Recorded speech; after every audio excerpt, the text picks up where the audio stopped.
अस्सलाम वालेकुम। चलिए स्टार्ट करते हैं हम लोग क्लास को। ठीक है, कल के क्लास में हमने डिस्कस कर लिया था।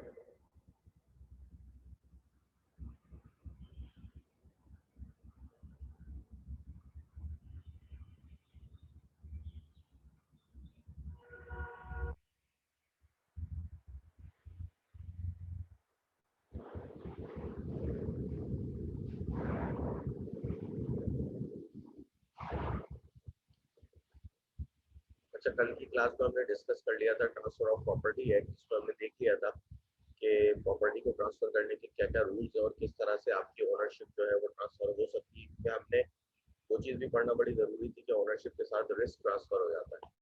ठीक है, बहरहाल अब हम बात करते हैं performance of contract of sale की। अगर आपको याद हो तो हमने कॉन्ट्रैक्ट एक्ट में भी पढ़ा था परफॉर्मेंस ऑफ कॉन्ट्रैक्ट, और वहाँ पे भी यही मुराद थी कि दोनों पार्टियों पे जो ऑब्लिगेशंस और जो राइट्स होते हैं जब वो फुलफिल हो जाते हैं तो हम ये बात करते हैं कि ये कॉन्ट्रैक्ट पर हो गया है।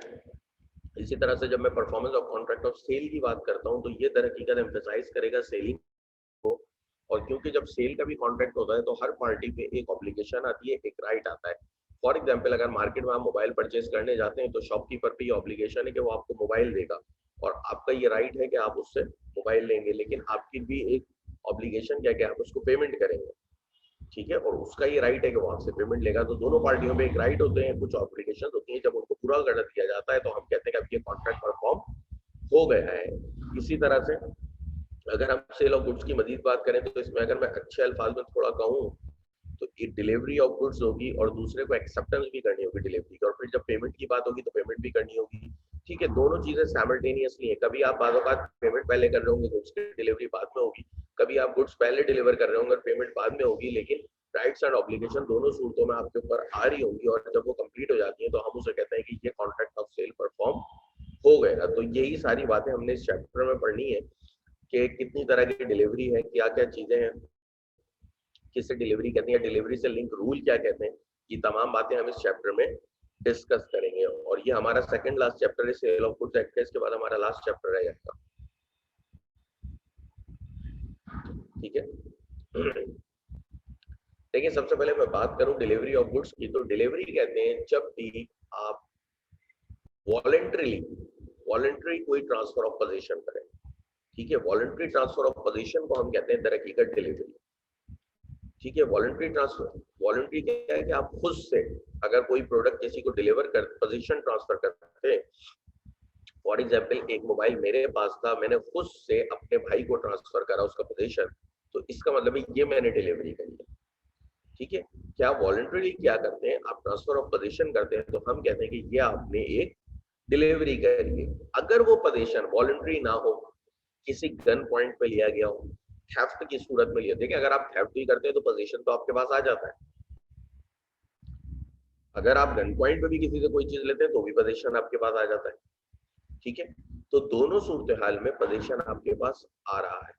दोनों सूरत हाल में, भले आप थेफ्ट करें या भले आप जो है वो पिस्टल के ऊपर किसी से गन पॉइंट के ऊपर ले, तो ये भी पोजीशन तो आ रहा है। बेसिकली ट्रांसफर ऑफ पोजीशन तो है, लेकिन वॉलंटरी नहीं है। नहीं है तो डिलीवरी नहीं है। ठीक है, कि पोजीशन जो हो हमेशा वॉलंटरी होना चाहिए, वॉलंटरी के अलावा पोजीशन नहीं होना चाहिए। अब मैं बात कर लेता हूँ मोड्स ऑफ डिलीवरी की। तो हमारे पास तीन तरह की डिलीवरी के मोड्स होते हैं। एक होता है actual delivery, symbolic delivery, constructive delivery या डिलीवरी बाय अटॉर्नमेंट। ठीक है, देखें एक्चुअल डिलीवरी नाम से ही जाहिर है, where the goods are physically handed over by the seller और his authorised agent to the buyer और his authorised agent, the delivery is said to be actual. ठीक है, क्या कह रहे हैं कि गुड्स फिजिकली हैंड ओवर कर दिया है सेलर से बायर को। जब मैं बात सेलर करूंगा तो अंडरस्टूड है कि उसका कोई ऑथराइज सकता है। जब बायर की बात करूंगा तो ये भी अंडरस्टूड है कि उसका कोई ऑथराइज्ड एजेंट भी रिसीव कर सकता है। ठीक है, तो एक्चुअल डिलीवरी है कि फिजिकली आप गुड्स हैंड ओवर करें। जैसे कि नॉर्मल लाइफ में आपके सबसे ज्यादा यही डिलीवरी हो रही होती है। जब भी आप कोई चीज खरीदने मार्केट जाते हैं या कहीं पे भी जाते हैं, सबसे ज्यादा आपके पास यही डिलीवरी होती है कि आपकी एक्चुअल डिलीवरी हो रही होती है। आप शॉप पे जाते हैं, आप उससे मोबाइल लेते हैं, आप उसको पैसे दे देते हैं। एक्चुअल डिलीवरी हो रही होती है। ठीक है, वेजिटेबल्स परचेज करने जाते हैं, वेजिटेबल्स लेते हैं, पैसे दे देते हैं, ये भी सारी एक्चुअल डिलीवरी हो रही होती है। ठीक है, तो जब भी फिजिकली कोई चीज हैंड ओवर आप करेंगे वॉलंटरी तौर पे, तो हम कहते हैं कि ये आपने एक्चुअल डिलीवरी करी है। ठीक है, अच्छा जी, एक क्वेश्चन है, एक्चुअल डिलीवरी दोबारा बता दें। देखिए एक्चुअल डिलीवरी क्या है कि फिजिकली आप कोई भी चीज हैंड ओवर करें किसी को। फॉर एग्जाम्पल मिस्टर ए ने मिस्टर बी से मोबाइल परचेज किया, वो शॉप पे गए, उन्होंने एक मोबाइल डिमांड करा। जब उन्होंने एक मोबाइल डिमांड करा तो मिस्टर बी ने मोबाइल निकाल के उनको दिया। ये उन्होंने क्या किया, ये उन्होंने फिजिकली हैंडेड ओवर किया। ठीक है, तो जब भी कोई चीज आप फिजिकली खुद से हैंडेड ओवर करें या आपका कोई एजेंट करे बायर को, तो हम इसे कहते हैं कि ये एक्चुअल डिलीवरी हुई है, कि फिजिकली आपने प्रोडक्ट उठाई और हैंड ओवर कर दी। ये चीज कहलाती है एक्चुअल डिलीवरी। दूसरी होती है symbolic delivery. Here the goods remain where they are, probably because they are bulky, but the means of obtaining possession of goods is delivered. Symbolic delivery क्या, देखिए फिजिकल में क्या हो रहा था, चीज बाकायदा तौर पे फिजिकली आप हैंड ओवर कर रहे थे। आप वेजिटेबल्स खरीदने जाएं, आप फ्रूट्स खरीदने जाएं, आप कोई भी चीज स्टेशनरी परचेज करें, आपको फिजिकली हैंड ओवर हो। लेकिन बाज़ औक़ात ऐसा होता है कि हम कोई चीज बल्क में परचेज करते हैं, बहुत ज्यादा। बाज़ औक़ात ऐसा होता है कि गुड्स सेल आउट हो जाती है, लेकिन उनकी जो जगह है वो वहीं रहती है जहां पे वो है, जगह उनकी चेंज नहीं होती। जैसे कि बल्कि थी, बहुत ज्यादा क्वांटिटी में थी, तो आपने क्या करा, गोडाउन की चाबी अगले के हाथ में दे दी कि ये लो तुम्हारी गुड्स। अब वो जहां रखी हुई थी गोडाउन में, वो वहीं रखी है, लेकिन आपने उसकी की हैंड ओवर कर दी सिर्फ। तो गुड्स फिजिकली मूव नहीं हुई, सिर्फ उनका पोजीशन किस तरह से मूव हुआ कि आपने की हैंड ओवर कर दी। तो हम ये चीज कहते हैं कि ये डिलीवरी, इस टाइप की जो डिलीवरी होती है वो कहलाती है सिंबॉलिक डिलीवरी। ठीक है, या आपने कोई डॉक्यूमेंट ऑफ टाइटल सिर्फ ट्रांसफर कर दिया। ठीक है, आपने डॉक्यूमेंट ऑफ टाइटल कर दिया ट्रांसफर, तो हम कहेंगे जनाब कि आपने सिंबॉलिक डिलीवरी कर दी। ठीक है, फिर इसके बाद तीसरी है कंस्ट्रक्टिव डिलीवरी या डिलीवरी बाय अटॉर्नमेंट।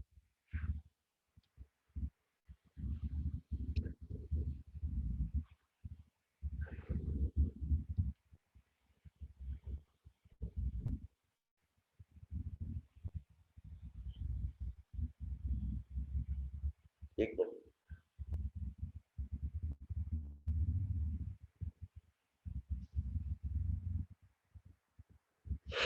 देखें सिंबॉलिक डिलीवरी क्लियर है। एक क्वेश्चन है, बिल ऑफ रीडिंग एक्सप्लेन कर दें। देखें जरा, बिल ऑफ रीडिंग दर हकीकत क्या होता है, ये दर हकीकत एक एक्नॉलेज रिसिप्ट होती है। जब आप कोई भी चीज कार्गो वगैरह करते हैं ना, तो वो आपको बिल ऑफ लेडिंग देगा।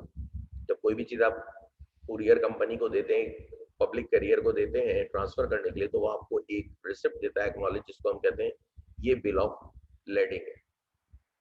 ठीक है,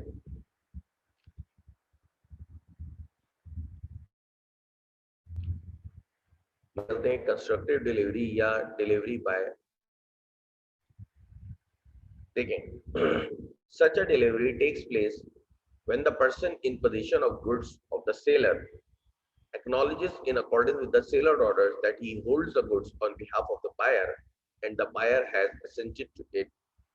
Note that in such a delivery, all the three parties, namely the seller, the person holding the seller goods and the buyer, must concur.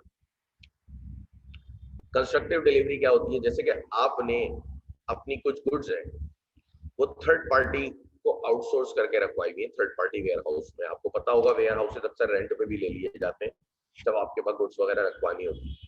For example mister A ने क्या करा है कि mister B के पास अपनी गुड्स रखवाई हुई है third party ware house में। उन्होंने ए ने फिर क्या करा, सी को गुड्स सेल आउट करी, लेकिन जब उन्होंने सेल आउट करी तो उन्होंने बी को एक लेटर भेजा कि भाई इतनी गुड्स जो है वो आप सी को सेल आउट कर दें, सी को डिलीवर कर दें। अच्छा, सी बी जो थे वो थर्ड पार्टी वेयर हाउस थे, उनकी किसी से बात हुई, सी ने उन्हें कहा कि आप गुड्स अपने पास ही रखे रहे, मैं भी आपका ही वेयर हाउस यूज करूंगा।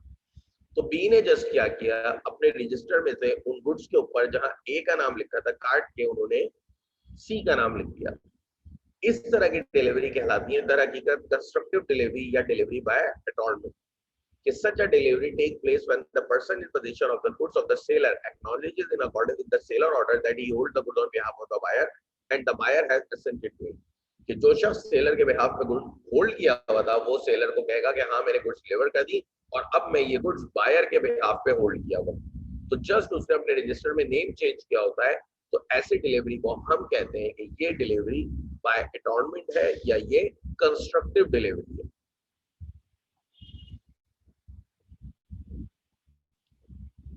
ठीक है,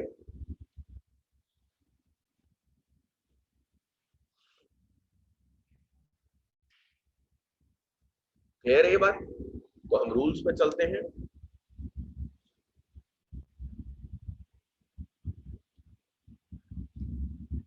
अब रूल्स देख लेते हैं कि rules as to delivery of goods के कौन कौन से रूल्स हैं जो डिलीवरी पे अप्लाई होते हैं। ठीक है, पहला तो ये डिलीवरी में भी इधर एक्चुअल और सिंबॉलिक और कंस्ट्रक्टिव। पहला रूल तो ये एक्चुअल भी हो सकती है, सिंबॉलिक भी हो सकती है, कंस्ट्रक्टिव भी होती है। तीनों डिलीवरीज लॉ की नजर में काबिल कबूल है। ठीक है, डिलीवरी में भी इधर एक्चुअल सिंबॉलिक और कंस्ट्रक्टिव तीनों डिलीवरी लॉ की नजर में काबिल है, इसलिए तीनों डिलीवरीज वैलिड है। आप किसी भी तरह से डिलीवरी करें। कोई दूसरा rule, delivery and payment are concurrent condition unless otherwise agreed. Delivery of the goods and payment of the price are concurrent condition. That is, the seller should be ready and willing to deliver the goods to the buyer in exchange for the price, and the buyer should be ready and willing to pay the price in exchange of possession of the goods simultaneously, just like in a cash sale over a shop counter। कह रहे हैं कि delivery और उसकी payment goods ये concurrent condition है, simultaneously करो। ठीक है, बाद आप पैसे पहले देके डिलीवरी बाद में लेते हैं, बाद डिलीवरी लेके पैसे मतलब फौरन से हो जाएगा। साइमल्टेनियसली अकर होगी कि एक इवेंट अकर होगा तो दूसरा भी अकर हो जाएगा। ऐसा नहीं है कि एक इवेंट अकर हो दूसरा हो ही नहीं रहा। नॉर्मली जैसे कि आप मार्ट वगैरह में जाते हैं, आप क्या करते हैं, आप प्रोडक्ट लेते हैं उनकी प्राइस पे कर देते हैं। ये क्या है, कंकरेंटली तो हो रहा है। जैसे ही आप प्रोडक्ट लेते हैं उसकी प्राइस पे कर देते हैं। आप किसी शॉप पे जाते हैं, उससे कोई चीज मांगते हैं, वो आपको चीज देता है। हार्डवेयर की शॉप पे गए फॉर एग्जाम्पल, आपने हार्डवेयर का कोई आइटम मांगा, उसने आपको आइटम दिया, आपने उसको पैसे दिए, खत्म, कंकरेंट कंडीशन। साइमल्टेनियसली है करोगे। आपने अगले को बोला मुझे 10 बैग्स ऑफ शुगर दो, उसने शुगर दिया, आपने पैसे दिए, ये साइमल्टेनियसली है करोगे।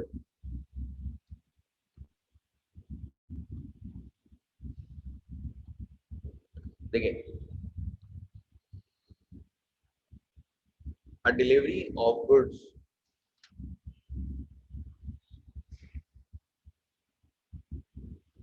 ठीक है, a delivery of part of the goods in progress। देखिए, बातों का ये होता है कि आपको पार्ट डिलीवरी होती है और पार्ट डिलीवरी बाद में होती है। बातों का अक्सर ऐसा हो जाता है, तो उसका क्या इफेक्ट आता है ये देख लेते हैं। A delivery of part of the goods in progress of the delivery of the whole has the same effect for the purpose of passing the property in such goods as the delivery of the whole। In other words, when a delivery of part of the goods has been made with the intention of delivering the rest also, the property in the whole of the goods is deemed to pass to the buyer as soon as some portion is delivered। देखिए effect क्या है, कह रहे हैं कि अगर आप part delivery इस नियत से करेंगे बाकी गुड्स पे डिलीवर करनी है, पार्ट डिलीवरी इस नियत से हुई है कि बाकी गुड्स पे डिलीवर हो जाएंगी, दोनों पार्टीज की इंटेंशन है, तो फिर हम कहते हैं कि वो जो पार्ट डिलीवरी है वो दर हकीकत हम कंसीडर करते हैं कि whole in the whole of the goods is deemed to pass to the buyer as soon as some portion is delivered। तो हम कहते हैं कि जो प्रॉपर्टी है, जो ओनरशिप है, वो पूरी तरह से ट्रांसफर हो गई, भले आपने पार्ट डिलीवरी रिसीव करी।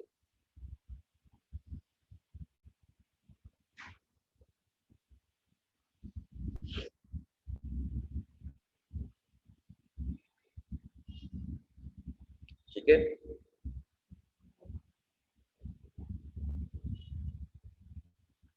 देखिए फॉर एग्जाम्पल आपने पहले एक खुद की एग्जाम्पल देखते हैं, फिर मैं अपनी भी दे दूंगा। देखिए a ship arrives with cargo consigned to X, ठीक है। The buyer of the cargo upon the condition that the property is pass to him on delivery, ठीक है। एक शिप कंसाइन हुआ था एक्स को, जो कि बायर थे कार्गो के, इस कंडीशन पे कि प्रॉपर्टी जो है वो डिलीवरी पे उनको ट्रांसफर हो जाएगी। The captain begins to discharge it and delivers over part of the goods to X in progress of the delivery of the whole. Here, the delivery of the portion of the goods to X is equivalent to the delivery of the whole of the cargo, and the property in the whole of the goods passes to the X.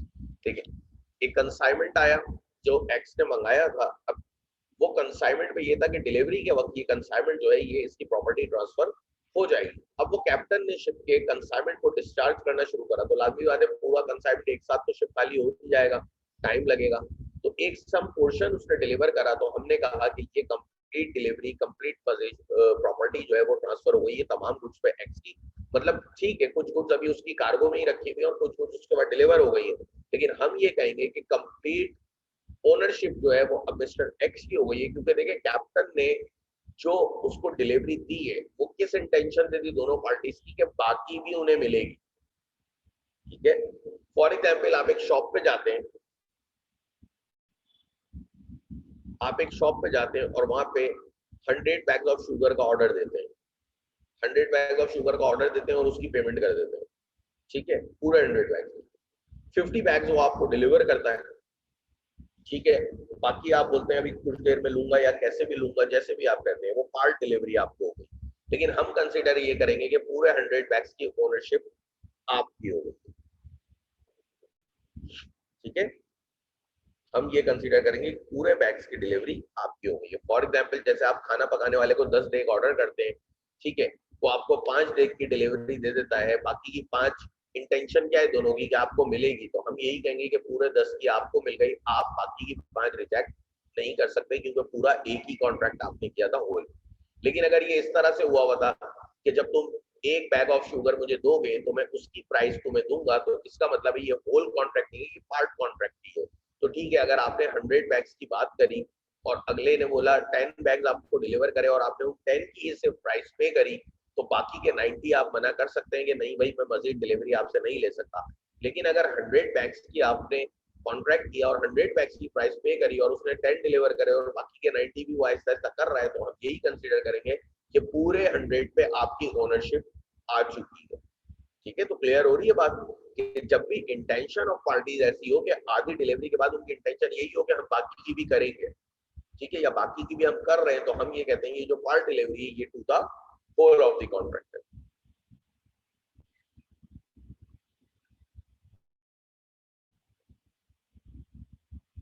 यही बात दूसरी लिखी हुई है, but when a part of the goods is delivered with the intention of serving it from the whole, कि part को इस तरह से डिलीवर किया जाए कि होल में अलग करके कर रहे हैं, एक छोटा पोर्शन सर्व कर रहे हैं, it is not regarded as a delivery of the whole of the goods and the property is deemed to pass to the buyer in that portion of the good only which has been delivered, ठीक है। वो कह रहे हैं कि अगर आप पूरे कॉन्ट्रैक्ट में से पार्ट इस तरह से पे कर रहे हैं कि उसको आपने खुद ही पोर्शन बना के पे करा हुआ है, जैसे कि मैंने एग्जांपल दी ना कि आपसे अगले ने 10 बैग्स ऑफ शुगर मांगे, आपने उसको 2 बैग दिए, उसने 2 की प्राइस दी। अब ठीक है कॉन्ट्रैक्ट 10 बैग्स का है, लेकिन आप लोग सर्विंग इस तरह से कर रहे हैं कि वो इंटेंशन ये शो हो रही है कि जब आप डिलीवरी करेंगे तो उस पोर्शन की ही करेंगे, ठीक है। कि आपकी इंटेंशन यही है कि हम पार्टली इसको सर्व कर रहे हैं। तो जब आपने 2 बैग दिए उसने 2 की प्राइस दी, लेकिन अगर देखें आपने 10 बैग का कॉन्ट्रैक्ट हुआ है, 10 बैग का आप लोगों का कॉन्ट्रैक्ट हुआ है और आपकी इंटेंशन ये कि मैं बाकी के भी इसको डिलीवर करूंगा, तो फिर बात अलग है कि दोनों की इंटेंशन ऐसी है कि बाकी की डिलीवरी भी होगी। लेकिन जब बात ही इस तरह से चल रही है कि आपका 10 बैग का है लेकिन आपकी इंटेंशन सर्विंग ही है कि आप पार्ट ही इसको डिलीवर करेंगे, तो फिर बाकी की डिलीवरी को रिजेक्ट किया जा सकता है। जैसे कि एक 10 बैग्स थी, पूरे 10 की आपने प्राइस 5 बैग लिए, बाकी के 5 आपने कहा ठीक है मैं डिलीवर कराता हूँ, तो हम कहेंगे कि 10 की ओनरशिप आप बायर के बाद चली गई।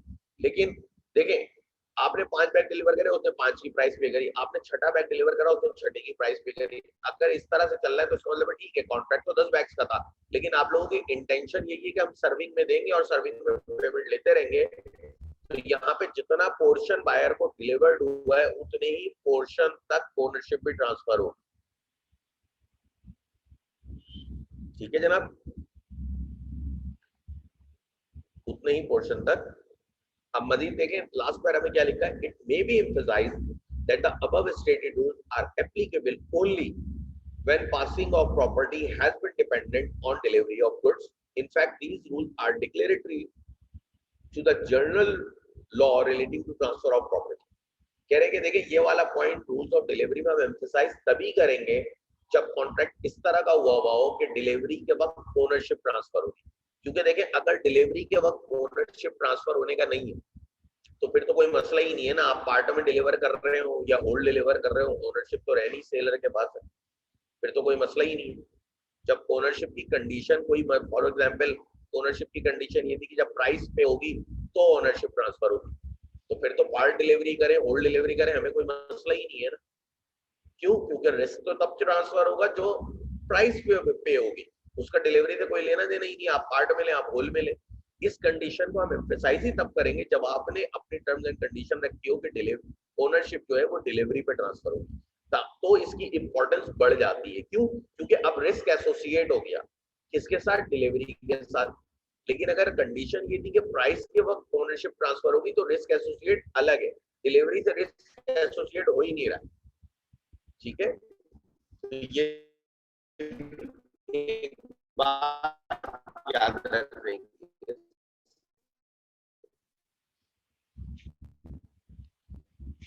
नेक्स्ट है बी वाला point.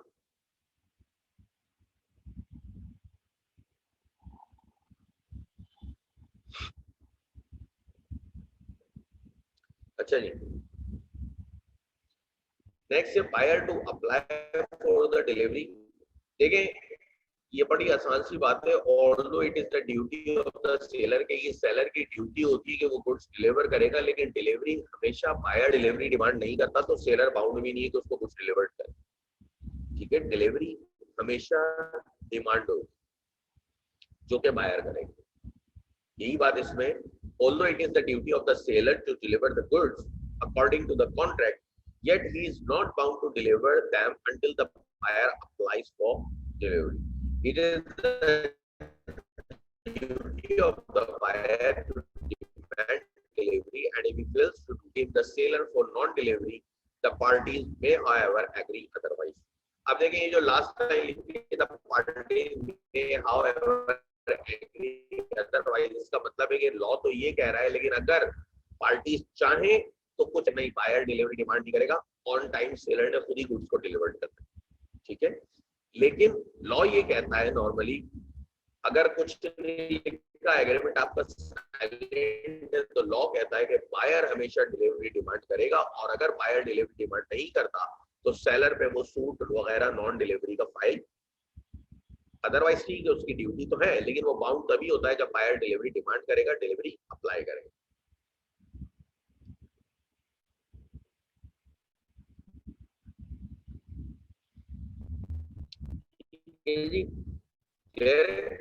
Buyer to apply for delivery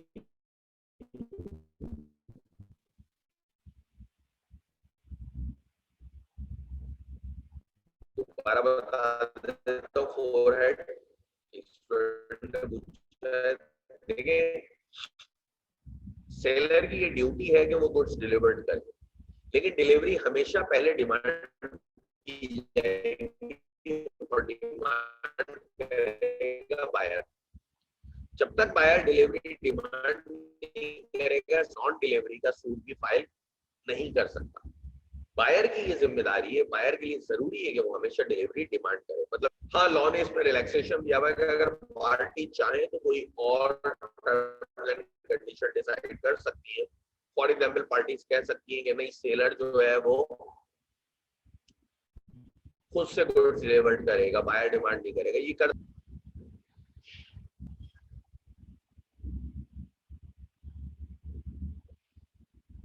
ठीक है, क्लियर है वाला पॉइंट 4। तो फिर मैं आगे बढ़ जाऊं।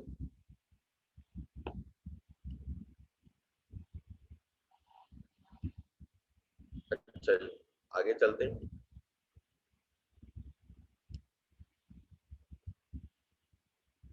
टाइम ऑफ डिलीवरी के ऊपर।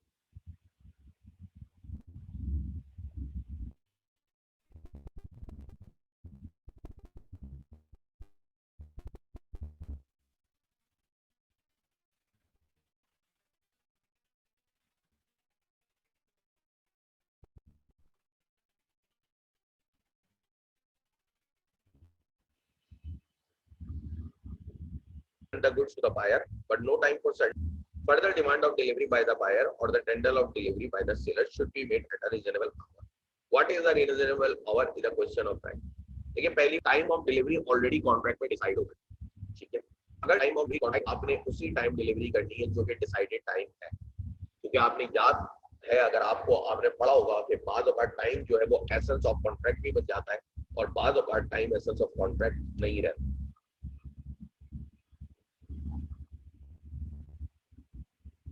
ठीक है। बाद ऑफ टाइम जो है वो एसेंस ऑफ कॉन्ट्रैक्ट बनता है, बाद ऑफ नहीं रहता। तो टाइम ऑफ डिलीवरी के लिए जरूरी है कि बायर ने हमेशा एक टाइम जो डिसाइड हुआ हुआ है कॉन्ट्रैक्ट में, सेलर उसी टाइम गुड्स को डिलीवर करे, ठीक है। सेम टाइम पे डिलीवर करना जरूरी है। अगर कोई टाइम डिसाइडेड नहीं है तो रीजनेबल टाइम में डिलीवरी होगी, रीजनेबल आवर के अंदर, ठीक है। फॉर एग्जाम्पल बिजनेस आवर्स के अंदर होगी, ऐसा ना हो कि छुट्टी के दिन डिलीवरी हो रही हो या ऐसा कुछ काम हो रहा, ठीक है। तो टाइम ऑफ डिलीवरी के लिए जो भी डिसाइडेड है वो टाइम होगा, अदरवाइज रीजनेबल टाइम होगा।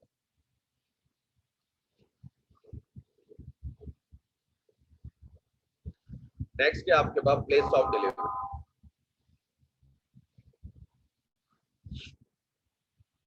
टाइम ऑफ डिलीवरी क्लियर है सबको?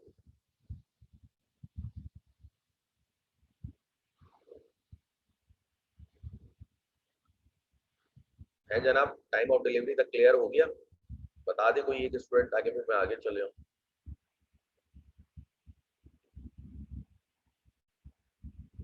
अच्छा जी, नेक्स्ट है आपके पास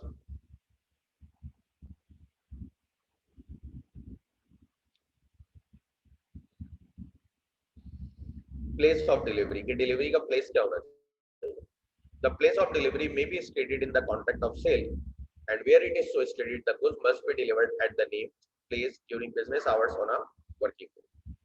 पहली बात तो उन्होंने यही कह दी कि देखिए अगर प्लेस ऑफ डिलीवरी कॉन्ट्रैक्ट में एग्रीड है तो आपने उसी प्लेस पे डिलीवर करने हैं गुड्स, बिजनेस आवर्स के अंदर, वर्किंग डे के अंदर, ठीक है। अगर डिसाइडेड प्लेस था और अगर डिसाइडेड प्लेस नहीं था तो फिर क्या करेंगे? फिर हम इन रूल को फॉलो करेंगे। पहला, in case of sale the goods are to be delivered at the place at which they are at the time of sale. अगर कोई प्लेस डिलीवर्ड नहीं था, सॉरी डिसाइडेड नहीं था, तो हम इन रूल को फॉलो करेंगे, जो कि पहला रूल कहता है कि अगर सेल का केस है, क्योंकि आपको पता है ना दो चीजें होती हैं, एक सेल होता है, एक एग्रीमेंट टू सेल होता है। अगर सेल का केस है तो गुड्स की डिलीवरी को के लिए वही प्लेस कंसीडर किया जाएगा जहां पे वो मौजूद थी जब आप कॉन्ट्रैक्ट ऑफ सेल बना रहे थे, ठीक है। फॉर एग्जाम्पल वो वेयर हाउस में रखी हुई थी जब आप कॉन्ट्रैक्ट ऑफ सेल बना रहे थे और आपने डिलीवरी का प्लेस डिसाइड नहीं करा, तो उसी प्लेस को डिलीवरी प्लेस डिसाइड कर लिया जाएगा, ठीक है, अगर सेल था। दूसरा point, in an agreement to sell the goods are to at the place where they are at the time of agreement to sell. अगर एग्रीमेंट टू सेल था, सेल नहीं थी, एग्रीमेंट टू सेल था, तो हम goods की delivery का place वही ले लेंगे जहां पे वो जब हम contract of agreement to sell बना रहे थे उस वक्त मौजूद थे, वही प्लेस ले लेंगे। तीसरा point, in the case of future goods the goods are to be delivered at the place at which they are manufactured और प्रोड्यूस्ड। अगर फ्यूचर गुड्स का केस है भी वो गुड्स मुस्तकबिल में मैन्युफैक्चर्ड होंगी या प्रोड्यूस्ड होंगी, उसी प्लेस को हम डिलीवरी प्लेस ले लेंगे। कि अगर फ्यूचर गुड्स का केस है तो जहां पे भी गुड्स डिलीवर्ड सॉरी प्रोड्यूस्ड होंगी या मैन्युफैक्चर्ड होंगी, उसी प्लेस को हम प्लेस ऑफ डिलीवरी कर लेंगे।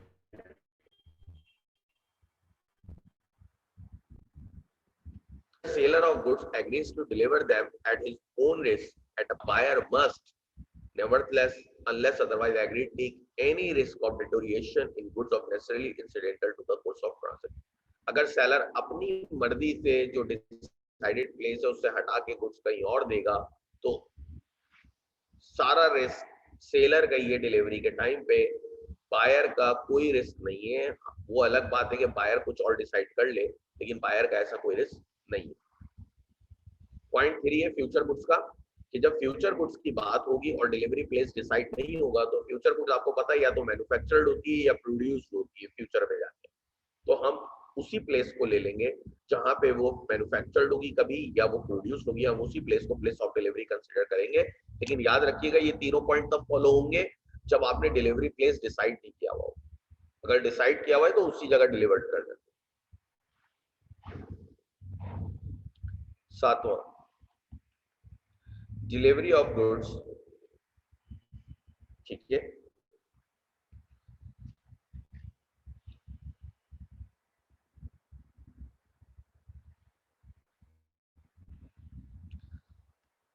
Delivery of goods when they are in position of a third party.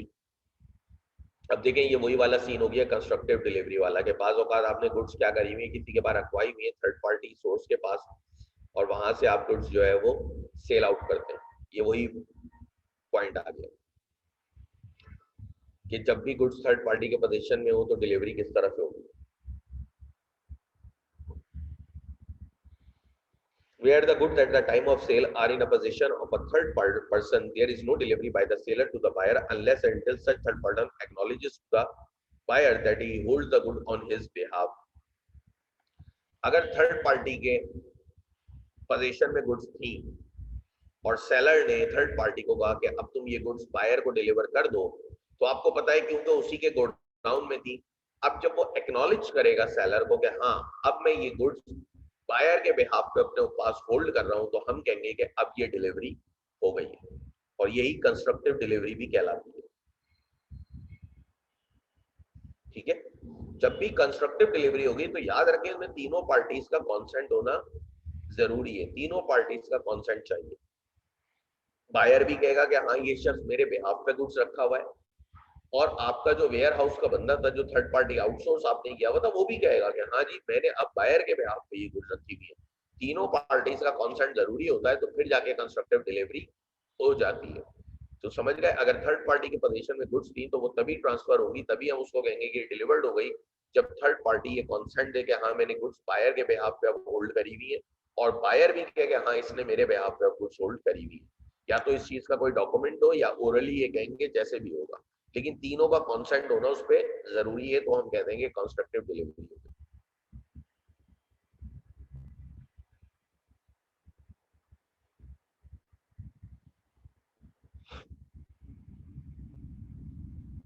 ठीक है, अच्छा इसमें देखें थर्ड पार्टी का कॉन्सेंट देना जरूरी था। अब इसमें एक लास्ट पैरा देके लिखा है, but where the goods have been sold by the transfer of the document of title of goods. अगर गुड्स ट्रांसफर ऑफ टाइटल से हो रही है, डॉक्यूमेंट के जरिए ट्रांसफर हो रही है, तो अब लाजमी की बात है डॉक्यूमेंट जो है वो सेल्फ एक्सप्लेनेटरी होता है, खुद से बता रहा होता है कि भाई अब मैं किसके पास हूँ, तो फिर वहां पे कॉन्सेंट जरूरी नहीं है थर्ड पार्टी का, क्योंकि डॉक्यूमेंट में खुद लिखा हुआ होगा कि अब ये गुड्स जो है ये बायर से बिलोंग करती है। तो इस तरह का कोई डॉक्यूमेंट अगर मिल रहा है तो वो सेल्फ एक्सप्लेनेटरी है, तो फिर वहां पे थर्ड पार्टी का कॉन्सेंट नहीं चाहिए। वरना ऐसी डिलीवरी में हमेशा थर्ड पार्टी का भी कॉन्सेंट चाहिए होता है कि वो भी कहेगा कि हाँ अब मैं ये गुड्स बायर के बिहाफ पे होल्ड किया हो। ठीक है, फिर है एक्सपेंसेस ऑफ डिलीवरी। पढ़िए आपने, वहां पे ट्रांसपोर्टेशन इन भी पढ़ा होगा, आउट भी पढ़ा होगा। डिलीवर्ड करेंगे तो उसके कुछ एक्सपेंसेस तो आते हैं, भले आप शिप के जरिए करें और आप एयर के जरिए करें या आप जो है वो बाय रोड करें, जैसे भी करें आपके कुछ ना कुछ एक्सपेंसेस जरूर होते हैं। तो unless otherwise agreed the expenses of and incidental to putting the goods into a deliverable state must be borne by the seller। कह रहे हैं कि जब तक कोई और बात एग्री ना हो तो जो भी डिलीवरी सेलिंग एक्सपेंस होगा तो उसको डिलीवर करने के लिए वो हमेशा कौन बेयर करेगा, सेलर बेयर करेगा। ना सिर्फ डिलीवरी एक्सपेंस बल्कि उस गुड्स को डिलीवरेबल स्टेट में लाने के लिए। जैसे कि फॉर एग्जांपल देखें अगर आपने क्रिस्टल का शोपीस किसी को डिलीवर करना है तो आप ऐसे तो नहीं उसको लोड करा के गाड़ी में भेज देंगे ना, आपको उसको एक पॉलिथीन बैग बनाना पड़ेगा, सॉरी पॉलिथीन बैग बोल रहा हूँ, थर्मोबॉल वगैरह लगाना पड़ेगा, एक प्रॉपर उसकी पैकिंग होगी। जब उसकी पैकिंग होगी तो फिर अगर जब तक वो एग्री नहीं हो कि कौन पे करेगा, वो सेलर करेगा। जैसे कि फॉर एग्जाम्पल लोग जो बाहर रहते हैं वो नॉर्मली यहाँ पे एलईडी वगैरह अपने भेजते हैं, तो जब वो एलईडी वगैरह भेजते हैं तो वहां पे वो क्या करते हैं, एक लकड़ी का एक कार्गो में बॉक्स बनाते हैं ताकि वो सेफ रह सके। ठीक है, अब वो चीज क्या है, बड़ी ना बनाए तो होगा क्या, टूट जाएगी, लॉस हो जाएगा।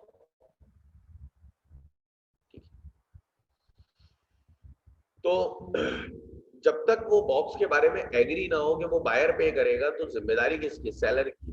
ठीक है, जो भी डिलीवरी सेलिंग एक्सपेंस है या डिलीवरी स्टेट में लाने के लिए किसी को एक्सपेंस है, तो जब तक वो चीज एग्री ना हो वो हमेशा सेलर पे करता है। ठीक है, नेक्स्ट है आपके पास डिलीवरी ऑफ रॉन्ग क्वांटिटी और डिफरेंट क्वालिटी। आपके पास क्वांटिटी गलत आ जाए या क्वालिटी खराब आ जाए तो आप क्या करेंगे। एक मिनट में देखो ये कितना रहेगा,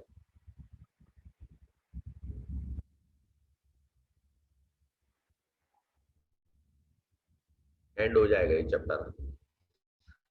ठीक है, देखिए of wrong as already observed, the seller is duty bound to deliver the goods to the buyer is strictly in accordance with the terms of the contract.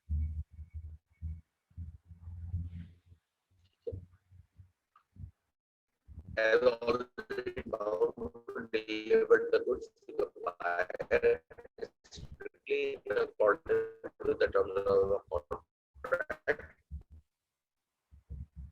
A defective delivery of mixed with the goods of a different, कहते हैं कि अगर wrong, देखिए पहली बात तो seller की ये ड्यूटी होती है कि वो डिलीवरी बिल्कुल उन्हीं गुड्स की करे जो अकॉर्डिंग टू कॉन्ट्रैक्ट हो, उसकी क्वालिटी और क्वांटिटी आपका जो कॉन्ट्रैक्ट हुआ था उससे बिल्कुल मैच करनी चाहिए, ये आपकी ड्यूटी है। लेकिन आपको पता है गलती इंसान से ही होती है, अगर वो डिफरेंट क्वालिटी डिलीवर कर दे या कम या ज्यादा क्वांटिटी डिलीवर कर दे तो क्या होता है, तो बायर के पास तीन ऑप्शन एक्टिवेट हो जाते हैं। पहला, बायर पूरी की पूरी डिलीवरी रिजेक्ट कर दे कि मुझे नहीं चाहिए, आप ले जाओ। दूसरा ऑप्शन, पूरी की पूरी एक्सेप्ट कर ले कि ठीक है यार हो गई तो हो गई, मैं एक्सेप्ट कर लेता हूँ, मेरे पास की भी मार्केट है। तीसरी point, to accept the quantity and quality he ordered and reject the rest of the goods so delivered. जितनी उसके मतलब की थी, जो कि उसने ऑर्डर की थी या उसकी क्वालिटी से मैच करती थी, वो एक्सेप्ट कर ले और बाकी जो है वो रिजेक्ट कर दे।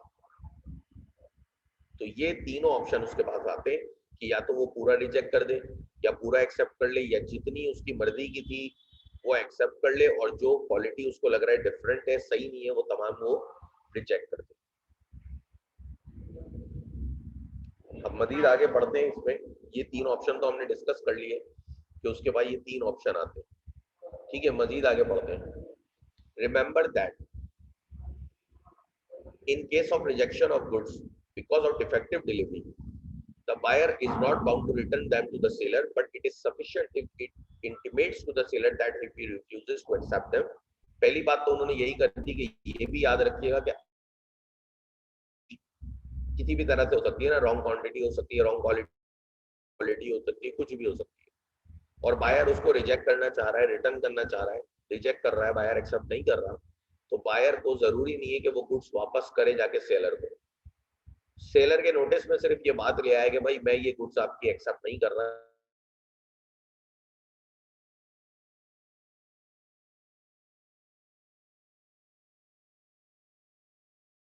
ये लॉ कहता है काफी, जरूरी नहीं है कि बस तो काफी, कोई मसले की बात नहीं। Further the right to reject the goods is not equivalent to right to cancel the contract. अब ये बड़े काम की बात है। एक और बात याद रखिएगा, अगर डिफेक्टिव डिलीवरी आई तो इससे ये नहीं है कि आप पूरा कॉन्ट्रैक्ट कैंसिल कर दें, ये आपको गुड्स रिजेक्ट करने का राइट देता है, कॉन्ट्रैक्ट कैंसिल करने का राइट नहीं देता। ये भी मुमकिन है कि आप उसको रिजेक्ट करें और फिर सेलर को ये अपॉर्चुनिटी है कि वो आपको दोबारा गुड्स डिलीवर्ड करे जो कि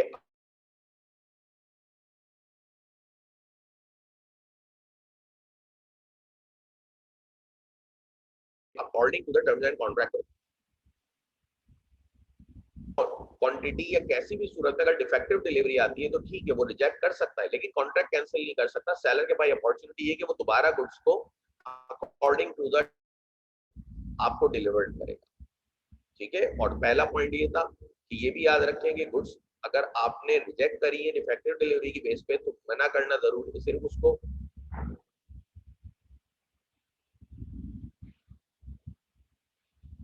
सिर्फ उसको बताना काफी है, जरूरी नहीं है कि आप जो है जाके बात भी करें, वो रिटर्न भी करें गुड्स।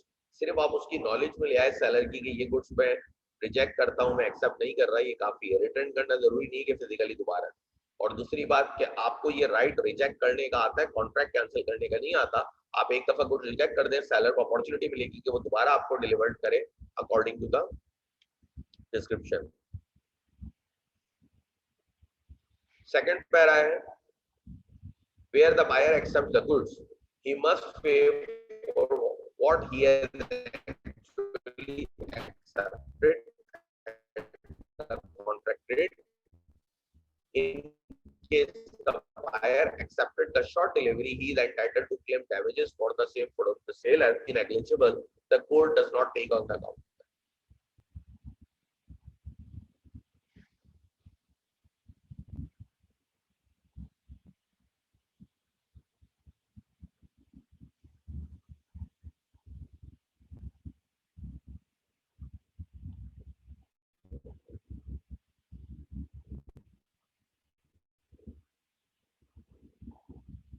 ठीक है, अब देखिए बात क्या है कि अगर बायर एक्सेप्ट करता है गुड्स तो जितनी उसने एक्सेप्ट करी है उतनी की प्राइस वो पे कर देगा। फॉर एग्जांपल अगर शॉर्ट डिलीवरी हुई है तो शॉर्ट डिलीवरी की सूरत में वो शॉर्ट डिलीवरी की पेमेंट तो करेगा, लेकिन जो बाकी की डेफिशिएंसी या एक्सेस है वो जो बाकी की डैमेजेस हैं वो क्लेम करेगा सेलर से। लेकिन अगर देखें ये एक्सेस और शॉर्टेज जो डिलीवरी में आ रहा है ये इतना छोटा अमाउंट है कि नेग्लिजिबल है, तो कोर्ट इसको एक्सेप्ट नहीं करेगा, कोर्ट भी इसको इग्नोर कर देता है। क्योंकि आप देखें एक और लीगल मैक्सिम होता है, the law does not take trivial deviation into account, कि लॉ कभी भी मामूली सी डेविएशंस को अकाउंट फॉर नहीं करता, कंसीडर नहीं करता। तो अगर डेफिशिएंसी बहुत कम है या एक्सेस कम ज्यादा हो रहा है तो फिर कोर्ट उसको नेग्लिजिबल कर देगा। अगर शॉर्ट डिलीवरी बहुत ज्यादा हो रही है तो फिर वो सेलर से डैमेज क्लेम करेगा।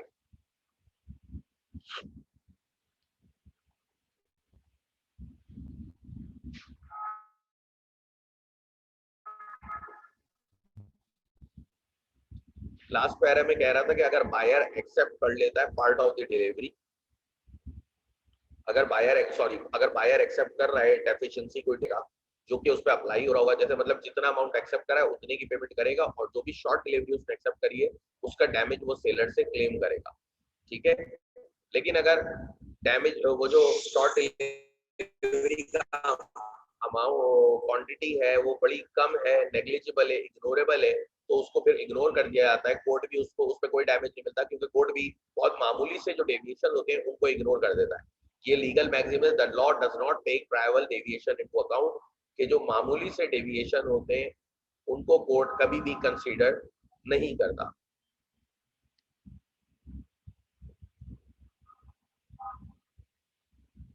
फिर आपके पास है इंस्टॉलमेंट डिलीवरीज। देखिए जब तक एग्री ना हो ना इंस्टॉलमेंट पे डिलीवरी होती, जब तक कि ये चीज एग्री ना हो कभी भी नहीं होती, अनलेस अदरवाइज ऑफ गुड्स।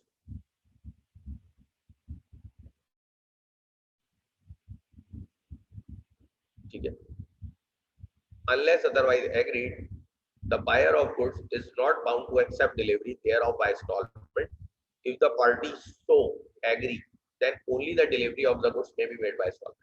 यही बात लिखी कि जब तक के डिसाइडेड ना हो बायर कभी भी इंस्टॉलमेंट में डिलीवरी एक्सेप्ट नहीं करेगा। ठीक है, कभी भी एक्सेप्ट नहीं करेगा, बाउंड नहीं है मतलब कि वो एक्सेप्ट करे जब तक कि ये बात डिसाइड ना हुई हो। हाँ अगर डिसाइड हुई है तो फिर वो बाउंड है कि वो एक्सेप्ट करे, लेकिन डिसाइडेड नहीं है तो कभी भी इंस्टॉलमेंट रिसीव करें.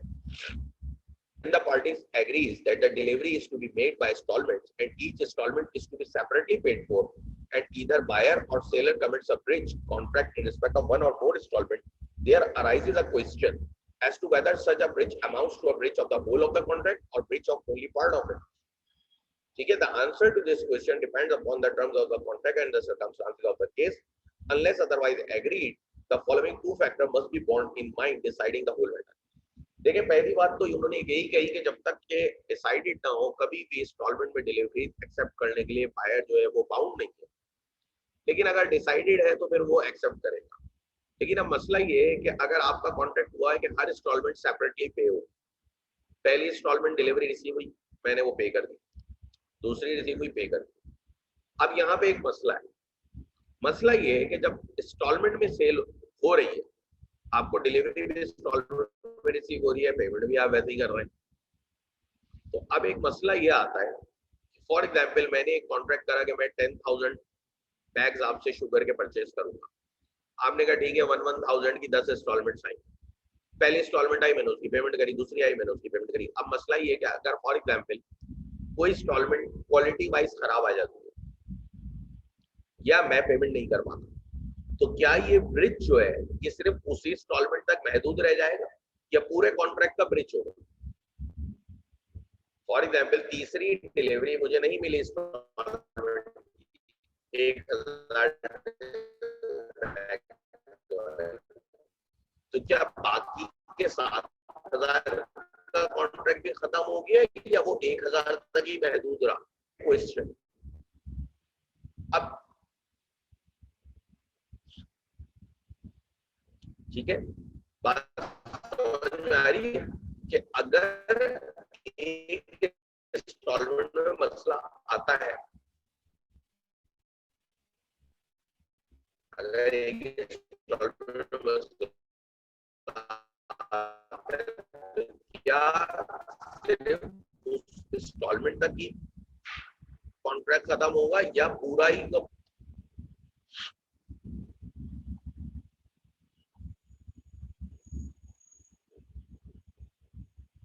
ठीक है,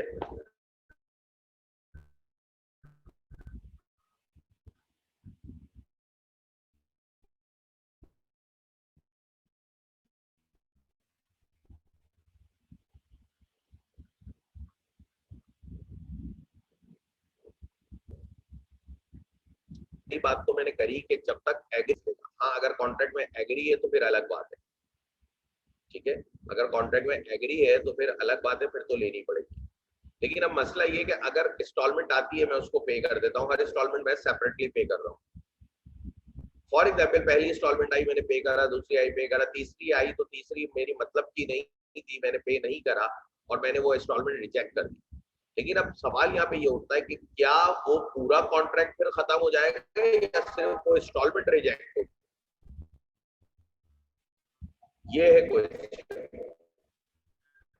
ठीक है, ए और बी फैक्टर को देखें कि ये कंडीशन सेटिस्फाई हो रही है कि नहीं हो रही. वो क्या कहती है? वो कहती है the quantitative portion with the breach bears to the contract as a whole. ठीक है, कि सबसे पहले तो आपने क्वांटिटी पोर्शन देखना है कि कितना क्वांटिटी जो है वो डिलीवर्ड हो चुकी है इंस्टॉलमेंट में. देखिए फॉर एग्जांपल 10 ठीक है शुगर के 7,000 की डिलीवरी हो चुकी है, मतलब 7 इंस्टॉलमेंट आ चुकी है, 8वीं इंस्टॉलमेंट खराब हो गई. तो अगर आप दूसरी इंस्टॉलमेंट अगर खराब होती है तो 20% डिलीवरी हो चुकी है, 20 दूसरी तो खराब भी हो गई.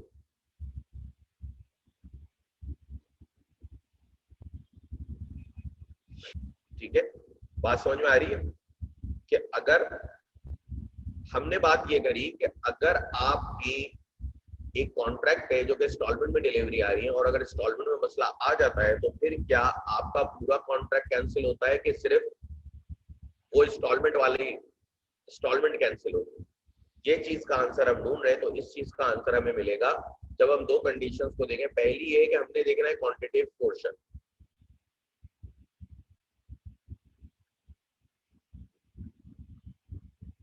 ठीक है, कि वो क्वांटिटेटिव पोर्शन देखना है जिसकी वजह से ब्रिज हुआ है। दूसरा कि ये जो ब्रिज हुआ है इसकी रिपीटेशन कितनी है, प्रोबेबिलिटी कितनी है कि ये दोबारा भी हो सकता है या नहीं होगा। तो हमने इस चीज को भी देखना है कि इसको हमने रिपीटेशन देखनी है कि इसकी रिपीट होने की प्रोबेबिलिटी कितनी है। सही है, पहली इंस्टॉलमेंट खराब हुई, दूसरी सही आएगी, तो हमने एक डिग्री ऑफ प्रोबेबिलिटी भी देखनी है कि कितनी बार ये चीज रिपीट हो सकती है। तो आए इसी एग्जांपल में देखते हैं। देखो, A sold to B 1500 tons of meat of a specified quality. कितने ton? 1500 tons of meat of a specified quality to be shipped 125 tons monthly in equal weekly installments. Total contract है 1500 ton meet का, हर महीने shift होंगे कितने? 125 ton, जो कि 4 instalment में जाएंगे, मतलब एक इंस्टॉलमेंट में 32 तकरीबन 31 जाएंगे, ठीक है। After about half the meat was delivered, 750 ton delivered हो गया और पेमेंट भी हो गई। We discovered that it was not of the contract quality and could have been rejected, and therefore he refused to take further deliveries, held that he was entitled to do so. क्यों? देखें, 750 ton delivered हो गया, ठीक है,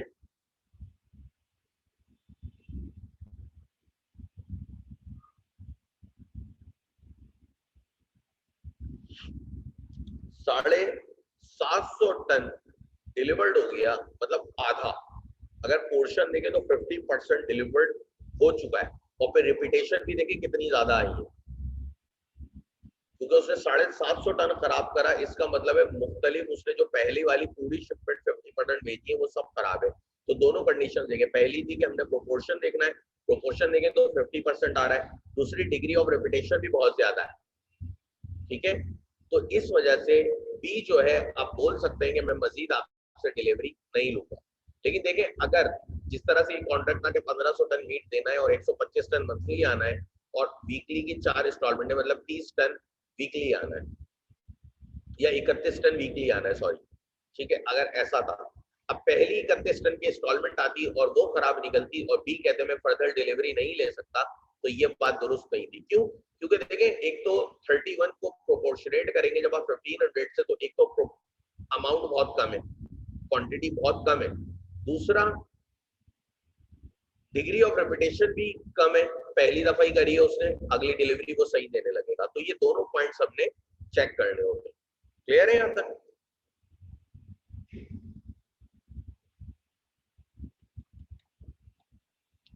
अच्छा, next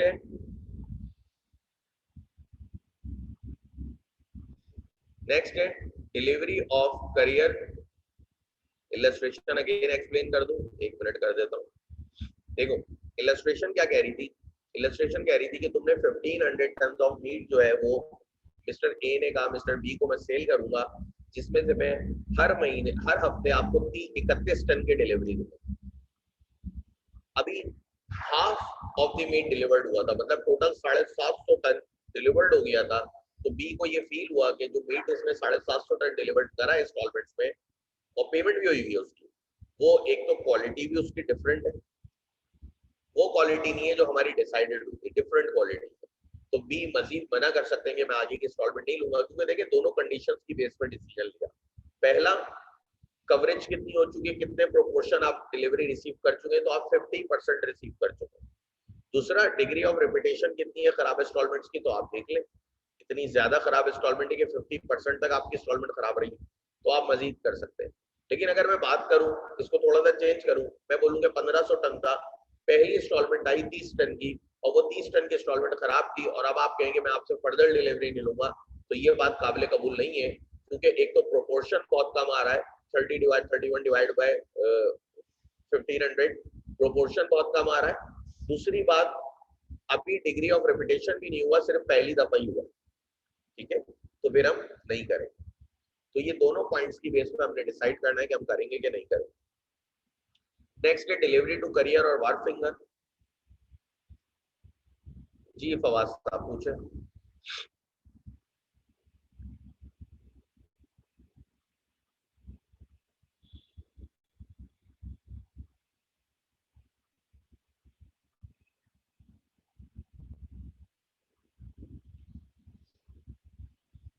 देखें, पहली खराब इंस्टॉलमेंट पर बायर को जो लॉस होगा, पहली बात तो बायर को लॉस नहीं हो रहा। एग्जाम्पल में ये था कि इंस्टॉलमेंट आ रही है फिर पेमेंट हो रही है, वो रिकवर होगा ना, वापस हो जाएगा। जब वो डिलीवरी रिजेक्ट करेगा तो पैसे वापस ले ले। जब आप कोई चीज रिजेक्ट करेंगे तो पेमेंट तो लेंगे ना। अकाउंटिंग में भी आपने पढ़ा होगा परचेजेस रिटर्न एंड अलाउंस, बाद औकात रिटर्न होता है, बाद औकात सिर्फ पैसे मिल जाते हैं। फिर डिलीवरी टू करियर और वार्ड फिंगर।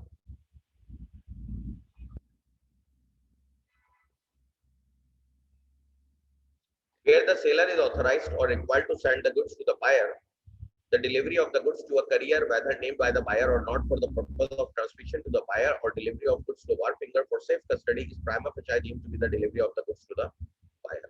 कह रहे हैं कि जब भी लॉजिस्टिक्स के जरिए डिलीवर करानी हो गुड्स वार्ड फिंगर को, सॉरी बायर को, और सेलर ऑथराइज्ड हो, कहते हैं कि जब भी लॉजिस्टिक के जरिए बायर को डिलीवरी करानी हो, शिप करानी हो कैरियर के जरिए, और अगर सेलर इस काम के लिए ऑथराइज किया गया है कि वो इस तरह से बायर को डिलीवरी कराए, तो पहले वो बायर के नाम पे, वो जब बायर को डिलीवर्ड हो गई, पहले बायर के नाम पे बिल बना हुआ हो ना बना हुआ हो, सेलर के नाम पे बना हुआ हो, लेकिन अगर उसने ट्रांसमिशन में इस नियत से डाली है कि ये कुछ बायर तक डिलीवर्ड हो जाए, तो हम कहते हैं पहला ध्यान में प्राइम एट फर्स्ट व्यू हमारे ध्यान में यही आवर्ड हो गई, बायर तक ले जाओ, तो जिस वक्त आपने पब्लिक कैरियर को गुड्स दिए उनके हवाले करिए, जबकि आप इस काम के लिए ऑथराइज थे, आपने उनके हवाले करिए, तो हम कहेंगे कि ये गुड्स बायर को डिलीवर्ड हो गई है, क्योंकि तो इसी नियत से की गई है कि अब ये ट्रांसमिशन में है और ये बायर तक चली गई।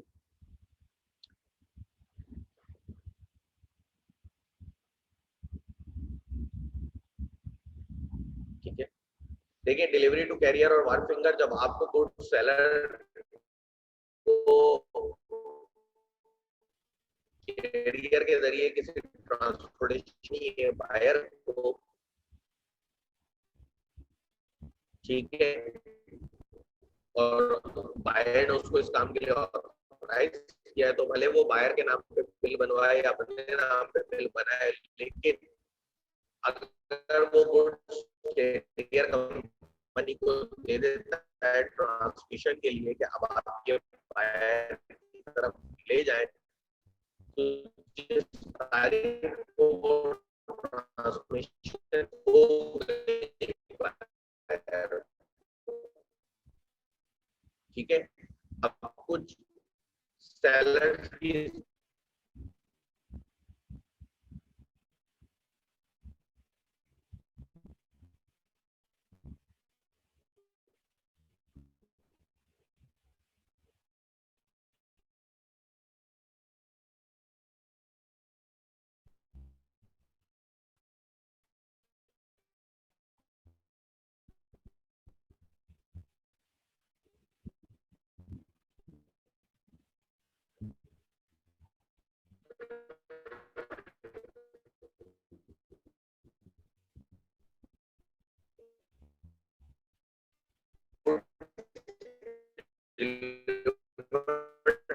बताना सेलर की जिम्मेदारी हो, और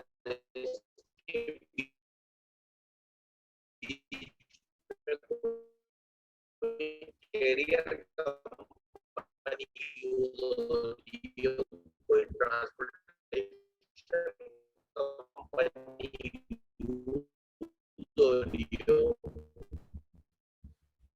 तो जिस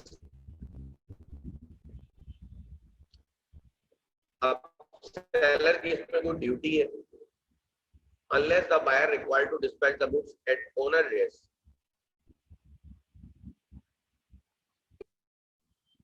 सेलर की ये ड्यूटी, हम रीजनेबल मेजर्स लेने हैं कि गुड्स प्रोटेक्ट रह सके। अगर गुड्स खराब हो जाती हैं तो फिर बायर रिजेक्ट कर सकता है डिलीवरी। रीजनेबल मेजर सारे लेने कि प्रीकॉशनरी मेजर जितने भी होते हैं वो तमाम के तमाम सेलर को लेने, ये सेलर की जिम्मेदारी है।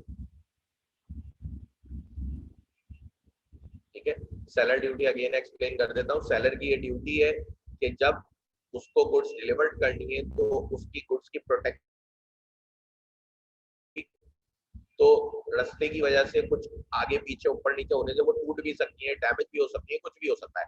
ठीक है, तो जो भी उनको प्रिकॉशनरी मेजर करना है, जो भी रीजनेबल आपने मेजर्स लेने के कुछ प्रोटेक्ट रह सके, वो सेलर की ड्यूटी है कि सेलर बिल्कुल वैसे ही रीजनेबल मेजर लेगा जैसे वो अपनी खुद की गुड्स के लिए लेता अगर वो कुछ परचेस कर रहा होता।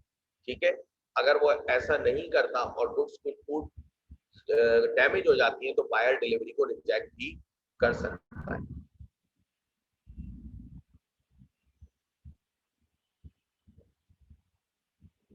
सी ट्रांजिट के बारे में देखें कि अगर सी के जरिए आ रही हो, शिप के जरिए गुड्स आ रही हो तो क्या होता है। Unless otherwise agreed, where goods are sent by the seller to the buyer by a route involving sea transit, where it is usual to insure, the seller must inform the buyer in time to get the goods insured during their sea transit, and if the seller fails to do so, the goods shall be deemed to be at his risk during the sea transit. जब सी के जरिए shipment आ रही हो, आपने goods sell out करनी है तो आपने बायर को बताना है क्या मैं के जरिए ये गुड्स सेल तुम्हें भेज रहा हूँ तो तुम इसका इंश्योरेंस करा लो। इंश्योरेंस यहाँ से निकालूंगा फला डेट को, फला डेट को मैं गुड्स यहाँ से निकालूंगा और तुमने फला डेट तक इसका इंश्योरेंस कराना है। अगर वो ऐसी बात नहीं करता तो फिर हम कहेंगे कि ये गुड्स सेलर के रिस्क पर आ गई। ठीक है, क्योंकि सेलर की ये जिम्मेदारी है कि जब भी वो शिपमेंट सी के जरिए भेजेगा उसको जरूरी है कि वो बायर को बताएगा कि मैंने यहाँ गुड्स यहाँ से सी के जरिए भेज रहा हूँ इस डेट को, तो उस डेट तक तुम्हारे पास इन गुड्स का इंश्योरेंस होना चाहिए।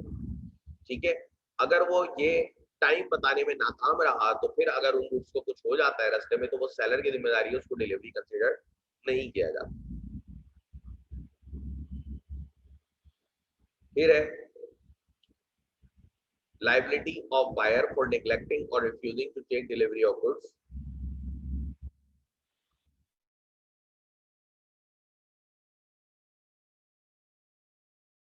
Liability of buyer for neglecting or refusing, अगर बायर निगलेक्ट करता है या रिफ्यूज कर देता है डिलीवरी लेने से तो बायर की क्या लायबिलिटी होती है।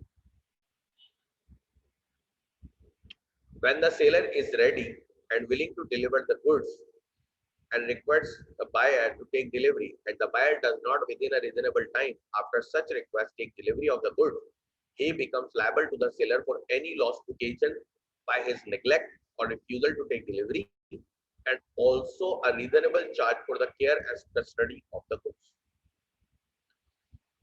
सेलर रेडी था, सेलर विलिंग भी था कि आपको गुड्स डिलीवर्ड करे, रिक्वेस्ट करे, कर रहा है कि आप डिलीवरी ले लें, लेकिन बायर या तो अपनी नेग्लिजेंस की वजह से, कि भाई नेग्लिजेंस क्या होगी कि आपके वेयर हाउस में जगह नहीं थी, आपने गुड्स ऑर्डर कर दी, गुड्स आ गई, ये आपकी नेग्लिजेंस थी, या किसी और वजह से आप रिफ्यूज कर रहे हैं कि मैं डिलीवरी नहीं लूंगा, तो बायर लायबल है कि वो सेलर को डैमेजेस देगा।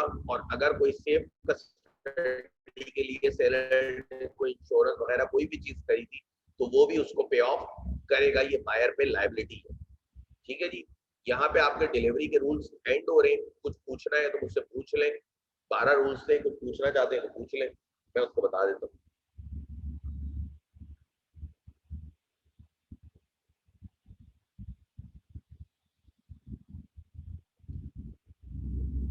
पॉइंट 12 कहता है कि भाई अगर सेलर ने डिलीवरी के लिए रेडी था, सारी चीजें कर दी, डिलीवरी आ गई है और बायर रिफ्यूज कर रहा है या नेग्लेक्ट कर रहा है, नजरअंदाज कर रहा है, जो भी कर रहा है जिसकी वजह से कुछ डिलीवर्ड नहीं हो पा रही, तो बायर के ऊपर ये लायबिलिटी कि वो सेलर को डैमेजेस भी पे करेगा, और अगर उन गुड्स की सेफ कस्टडी के लिए सेलर के कुछ चार्जेस वगैरह पे हो रहे हैं तो वो भी लेगा। फॉर एग्जांपल देखिए ना, अगर गुड्स आपके वेयर हाउस में आ गई, कंटेनर के जरिए आई है ना, कंटेनर हो सकता है रेंट का हो, अब आप गुड्स की डिलीवरी नहीं ले रहे, कंटेनर वहां पे खड़ा हुआ है, तो उसका तो रेंट सेलर पे चढ़ रहा है, तो ना सिर्फ आप डैमेज देंगे बल्कि वो जो रेंट चढ़ रहा है वो भी आप पे ऑफ करेंगे।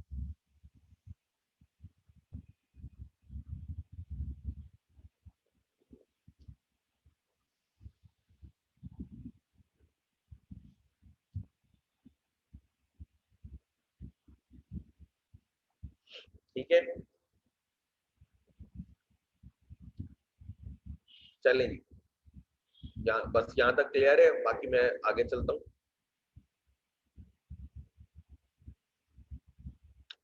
Acceptance of delivery by buyer, के हम कब कंसीडर करेंगे कि बायर ने गुड्स को एक्सेप्ट कर लिया है।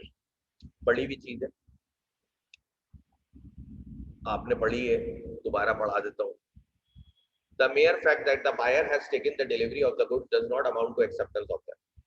पहली बात तो उन्होंने कही, सिर्फ डिलीवरी ले लेना, हम कभी भी नहीं कहते कि एक्सेप्टेंस हो गई बायर की तरफ से।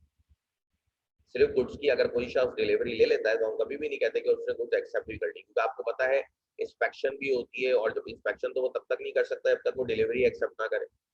ठीक है, तो सिर्फ एक्सेप्ट कर लेना, डिलीवरी को कभी भी हम नहीं कहते कि उसने एक्सेप्टेंस दे दी। उसने आपकी गुड्स को ले लिया, ये तो उसने सिर्फ डिलीवरी ली है। ठीक है, उसने डिलीवरी ली है, डिलीवरी को हम कभी भी एक्सेप्टेंस नहीं कहते। According to section 42, the buyer is deemed to have accepted the goods in either of the following circumstances named. ये वाली सूरत हाल में ही सिर्फ हम कहते हैं कि ऐसी चीजें अगर बायर की तरफ से होती हैं तो हम कहते हैं कि बायर ने एक्सेप्टेंस ली है, अदरवाइज बायर ने एक्सेप्टेंस नहीं। पहली, when he intimates to the seller that he has accepted the goods before intimating। ठीक है, पहली बात वो कहते हैं कि जब वो इंटीमेट करे सेलर को कि मैंने आपकी भेजी हुई गुड्स को एक्सेप्ट कर लिया, खुद से इंटीमेट कर दे, तो हम कहते हैं उसने एक्सेप्टेंस दी। आगे लिखा है, before intimating about acceptance the buyer has a right under section 41 to examine and test the goods in order to be sure as to whether they are in conformity with the contract regarding quality. He may even use the goods if it is necessary for the purpose of testing. पहली बात वो कह रहे हैं कि भाई buyer आपको intimate करेगा सेलर को कि उसने गुड्स एक्सेप्ट कर ली, तो हम कि ये उसकी तरफ से एक्सेप्टेंस हुई है, लेकिन उसने इंटीमेशन से बायर के पास ये राइट है कि वो गुड्स को पूरी तरह टेस्ट करे और इस बात की श्योरिटी करे कि हाँ ये गुड्स बिल्कुल वैसे ही है जैसे कि इसने मुझे डिस्क्रिप्शन दी। इंस्पेक्शन करने का पूरा राइट उसके पास।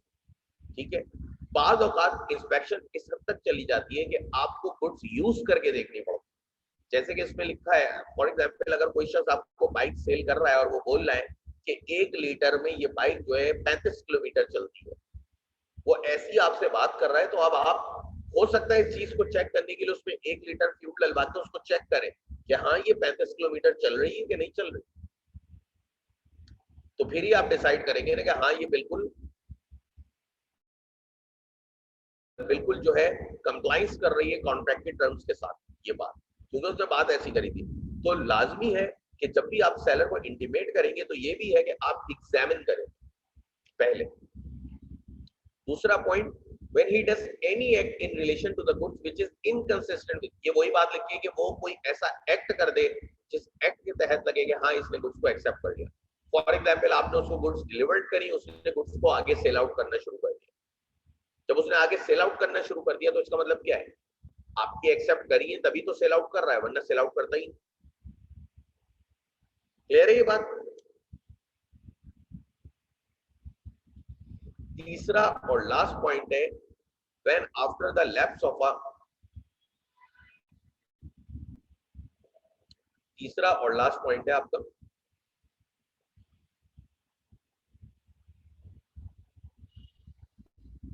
when after the lapse of a reasonable time he retains the goods without intimating the seller that he has rejected them। Last point कहता है कि वो सेलर को इंटीमेट भी नहीं कर रहा कि मैंने ये गुड्स रिजेक्ट कर दी और अपने पास रीजनेबल टाइम से ज्यादा गुड्स होल्ड करे रहता है, तो फिर भी हम कहते हैं कि इसने ये गुड्स को एक्सेप्ट कर लिया, क्योंकि उसने मना नहीं करा और अपनी कस्टडी में गुड्स रखा रहा, एक रीजनेबल टाइम पास हो गया, लेकिन उसने मना नहीं करा कि मैं आपकी गुड्स को रिजेक्ट कर रहा हूँ, और वो अपने पास रखा रहा, तो ऑटोमेटिकली एक्सेप्टेंस हो जाएगी। और आपको पता है कि रिजेक्ट करने के लिए सिर्फ इंटीमेट करना काफी होता है, गुड्स को रिटर्न करना जरूरी नहीं है कि आप उसको रिटर्न भी करें, आपने इंटीमेट कर दिया काफी है। ठीक है जी, क्लियर है यहाँ तक? तो आपने अगर एक चीज इंटीमेट कर दी काफी है, जरूरी नहीं है कि आप उन गुड्स को उसको जाके रिटर्न भी करें, सिर्फ मना करना कि भाई मैं ये तुम्हारी गुड्स रिजेक्ट करता हूँ ये काफी है, इसके बाद जरूरी नहीं है कि आप उसको जाके रिटर्न भी कर आए। तो अगर ये तीनों चीजें होंगी या तीनों में से कोई सॉरी तीनों में से कोई एक भी चीज होती है, तो हम कहते हैं कि ये बायर ने अमाउंट ऑफ एक्सेप्टेंस कहते हैं कि हाँ ये गुड्स आपकी बायर ने एक्सेप्ट कर ली है।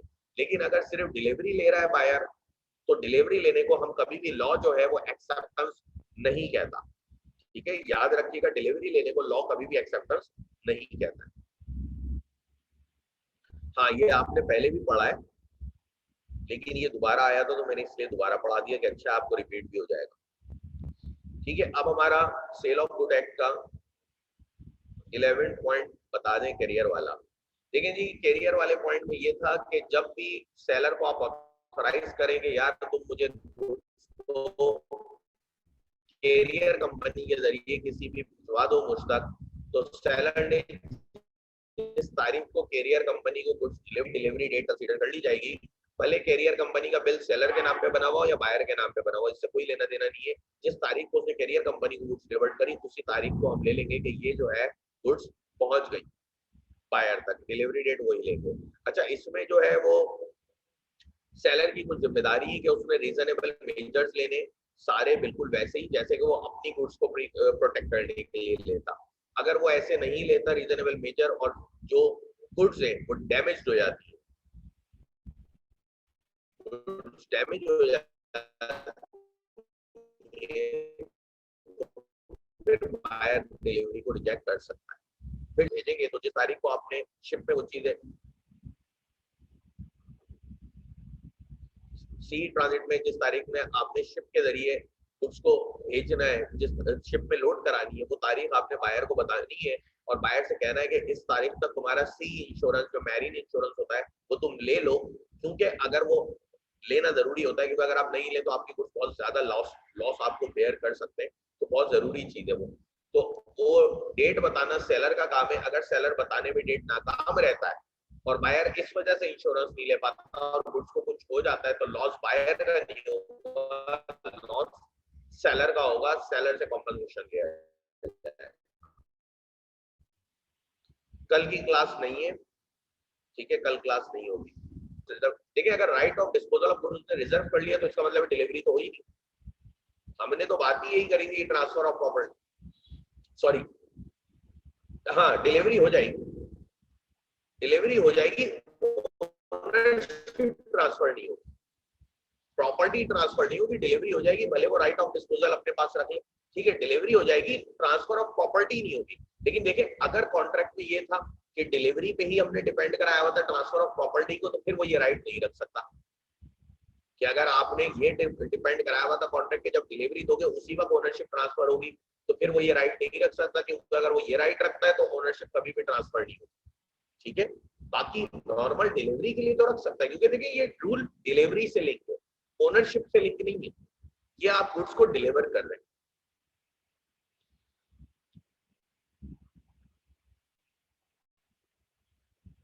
अच्छा जी, और कोई सवाल?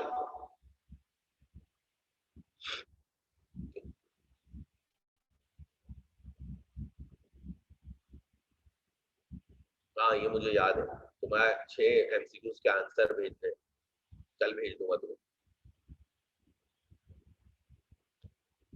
वो मेरे जहन से निकल जाता है, मैं भेज नहीं पाता, मेरे पास रखे हुए हैं वो। अच्छा चले यहीं पे हम एंड करते हैं, हमारा नेक्स्ट वीक कॉन्ट्रैक्ट एक्ट खत्म, sorry sale of good act भी एंड हो जाएगा। फिर हमारे सिलेबस में एक नेगोशिएबल इंस्ट्रूमेंट, एक पेपरा और लीगल स्ट्रक्चर का पार्ट बचा है। लीगल स्ट्रक्चर तो पर बहुत ही छोटा पार्ट है, पेपरा भी एक इतने ज्यादा कॉम्प्लिकेटेड पार्ट नहीं है, क्योंकि एक स्ट्रेट है, और पेपरा में मैं एक काम करूंगा कि आपको मैं प्रैक्टिकली टेंडर होता कैसा है वो भी दिखा दूंगा पेपरा का, तो आपको वो ज्यादा क्लियर हो जाएगा, और वो मैं टेंडर आपको दे भी दूंगा ताकि आपको चीज प्रॉपर क्लियर हो जाएगी। ठीक है, वो थोड़ा सा एक प्रैक्टिकल काम है पेपरा रूल का। ठीक है, तो उसको हम बहरहाल वहां पे देखेंगे। लीगल स्ट्रक्चर आपका आसान सा पार्ट है।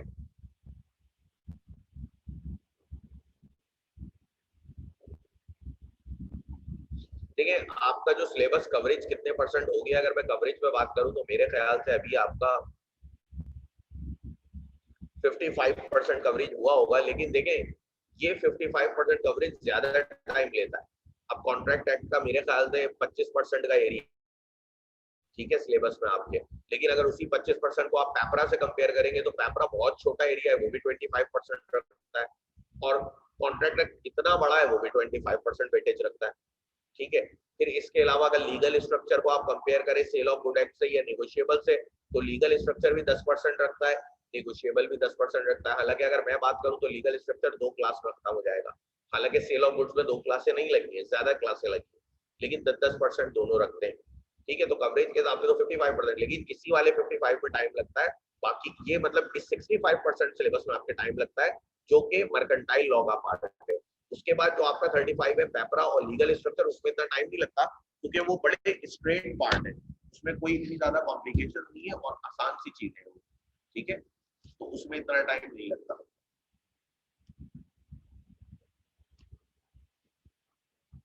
अब कॉन्ट्रैक्ट एक्ट को देखिए ना, वो 25% था, आपने कितना ज्यादा उसमें था। आधी किताब अगर आप देखेंगे, ये जो मर्केंटाइल लॉ की एमसी गुज्जल की किताब है, तो तकरीबन 48% बुक जो है वो कॉन्ट्रैक्ट एक्ट के ही ऊपर है।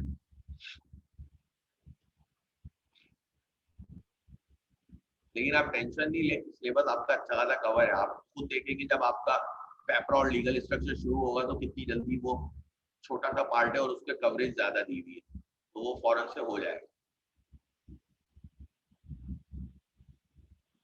ठीक है जी, यहीं तक रखते हैं हम लोग क्लास को।